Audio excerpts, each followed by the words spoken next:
Take a break from your busy schedule and join Harold Sala for Guidelines, a 5-minute commentary on living. It began as a simple or simply terrifying pledge taken by a small group of friends feeling overwhelmed by all the things in their lives, so writes Elizabeth Weise. She explained, over a potluck dinner 2 years ago, they made a pact: buy nothing new except food, medicine, and toiletries for 6 months. Then a major newspaper did a feature on the unique experiment. The idea exploded.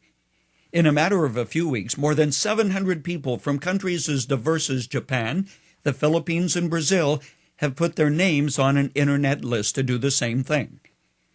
The original group named itself the Compact, after the Mayflower Compact, a civil agreement that bound the Pilgrims to a life of higher purpose when they landed at Plymouth Rock in 1620. The group that got together over a potluck dinner and decided that enough is enough and committed to the experiment weren't necessarily trying to make a statement about consumerism or how to save the world or do something about global warming. But they acknowledged they were fed up with the pressure to have the latest and most expensive gadgets, measuring success in their lives by the junk piled in their garage and the newest electronic stuff for fashion. They just wanted to simplify their lives.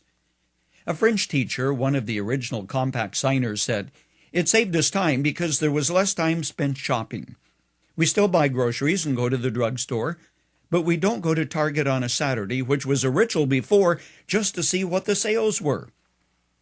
Vast numbers of people the world over register disagreement with the blatant commercialism that confronts us every time you pick up a newspaper, turn on your television set, or pick up a magazine.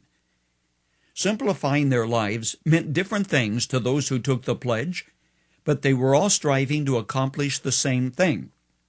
For some, it meant buying the clothing they needed at a second-hand or thrift store, having shoes repaired instead of trashing them in favor of a new pair, planting a garden, or using washable hand towels instead of buying paper towels. It was truly an amazing, life-changing endeavor that was a choice, not a situation forced upon them by merely a lack of resources. Some backslid and caught themselves buying new sunglasses or something they couldn't find secondhand. Most, though, have adapted to a lifestyle of general simplicity, one that they feel is more genuine and authentic, to say nothing of it being a great deal more practical. For Christians, a lifestyle of simplicity has always been part of authentic faith. Jesus said, "Watch out. Be on your guard against all kinds of greed. A man's life does not consist in the abundance of his possessions." He spoke eloquently about how the God who sees the sparrow fall from the sky will meet your needs. He set the example, living out a lifestyle of simplicity. He never owned property. His only possession was a seamless garment or robe that Romans cast lots for at his death. But even in his death, he borrowed another man's grave.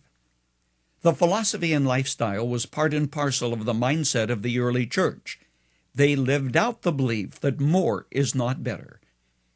Many, in fact, gave away their possessions, vowing a life of poverty to serve God. In the U.S., Quakers and Shakers adopted the same kind of simple lifestyle, sharing resources, helping each other, living as close to the earth as possible.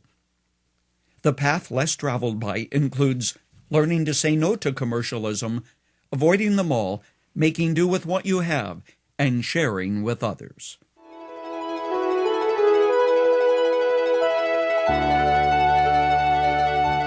You've just heard Dr. Harold Sala with Guidelines, a 5-minute commentary on living. If you would like to listen to the program again, download a copy, subscribe to our e-commentary, or view other resources, visit guidelines.org. We would like to hear from you too. You can email us at info@guidelines.org. That's info@guidelines.org. Thanks for listening, and we invite you to join us again for the next edition of Guidelines.